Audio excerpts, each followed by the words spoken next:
Yeah, my name's Editrudith Lukanga from Tanzania. I'm the founder and executive director of EMEDO. This is a local organization, environmental management and economic development organization.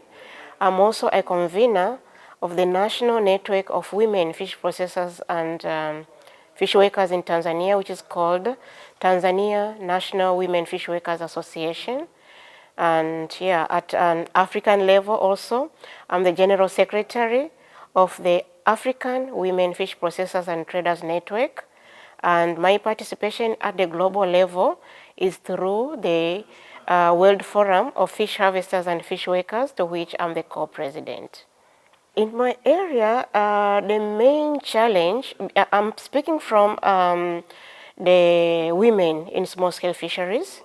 Despite the significant role that women play, they are faced with a lot of challenges. But one critical challenge is the lack of organization. They are not very well organized, and therefore that keeps them at a difficult situation in terms of airing those challenges to the decision makers so that they can work on them. So my organization has worked towards mobilizing, sensitizing the women and informing them to the level that recently we have formed and launched a national network of women in small-scale fisheries. But then forming an organization alone is not enough. We need more than that. And what is the important element of what we need for now is first access to resources, and mainly financial resources, so that they can come together, they meet, and to be trained on a lot of other things, including the regulatory framework that govern the sector related to family farming, related to food production, knowing their roles and responsibilities, but also being a network of women at the national level that brings women from different regions of the country. So we need to bring them together to share their ideas, share their experiences, and together unify their voices to air their issues and make them presented to the decision makers.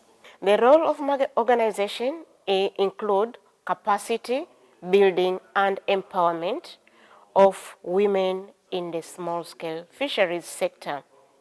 We build their capacities in terms of regulatory framework governing the fisheries sector, and this is important. Access to information. Yeah, communication is a tool which is very, very important, in a sense that when we talk of implementation of the international policies, implementation happens on the ground at the national level and at the local level, where the local communities, the small-scale fishers, fish workers, men and women, they don't speak the languages to which the instruments are developed. So with communication, we are able to first interpret the instruments into local languages, where the local communities can identify and can be made to be aware of what is happening. But also with communication, we can develop communication tools. For example, if I may give an example, for the implementation of the small-scale fisheries guidelines, we developed a small video, yeah? And with that video, within just 7 minutes, it tells the whole process and content of the SSF guidelines. So these are just some of the key, examples, that can be done with communication. But also using media, for example, you reach so many people at the same time. So this awareness raising, building the capacities of the communities, identifying local media is really key. Another example, apart from the high-end media, for example, in my local communities, we have been using a community theater. We identify local groups, we train them on the content or the messages that we want them sent to the communities, and they would perform. So through that, that's communication. So you can deal with communication in a lot of different ways, and this already shows how communication is important. And with that, then, it is key also to empower the media personnel, the media people, so that they are able to spread the news everywhere into different languages and to reach a wide range of people, including women and youth. So for me, responsible investments are the investments that have people at the center, that put the small-scale food producers, and in this particular matter, that puts the small-scale fishers, fish workers, and their communities, men and women, at the forefront. They should be the ones sitting on the driver's seat because they have the whole knowledge on how fisheries is done, on the challenges that they face, and they have the solutions, the proposals, to the solutions. They might only miss the means on how to realize the solutions, but they know how the solutions. So how could the responsible investment benefit the people? They will benefit because the small-scale fishers themselves are able to identify with this investment because they are responsible, because they are people-centered, and in that way it means that they will be part and parcel of the implementation because they are part of what? Of the development of these responsible investments. They'll be part of the implementation, they'll be part of the monitoring, but also they'll be happy to see the results or the outcome out of these investments, So this is important because at the end of the day, if we have all the investments to be people-centered, it means even the implementation will be easy.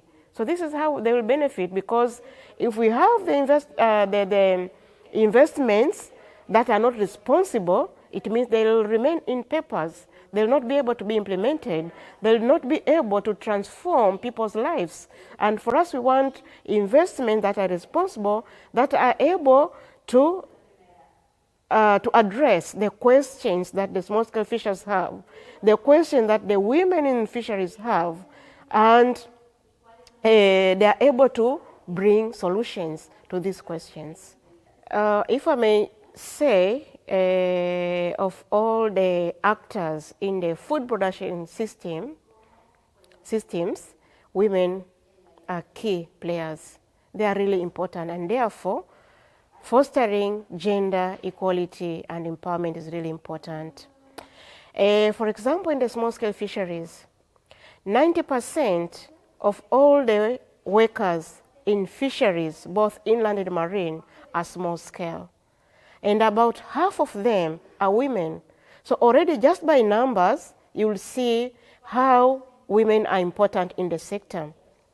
But again, if you look at the post-harvest sector or the transformation sector, women are the majority, more than 90% are women. So this is already, it tells a lot in itself, and therefore it is important to have the voices of this majority of actors be heard. To have women in the decision-making tables, in those round tables, we need to have the voices of women. But that alone is not enough. We need to do action, to make action in terms of supporting the women, supporting in a way that we facilitate processes that will enable women to get more organized, because they are not very well organized. And once they are organized, we facilitate again processes that will enhance their capacities. We need to empower them, so that they are able to identify themselves with the existing policies, with the existing systems, but also now bring on board the issue that they are facing so that they are able to be debated on, they are able to be decided upon, so that they are able to be themselves part of the decision-making processes. Women, when they are together, they are able to voice out, because of the systems and the structures from where we come from, already the structures have put women down. Although now we are seeing some progressive changes, we need to see more of that, so that women are more confident, they are able to raise their self-esteem, they are able to even appreciate themselves, much even more, So we need that much more than any other time, especially now when we are going to implement the UN Decade on Family Farming.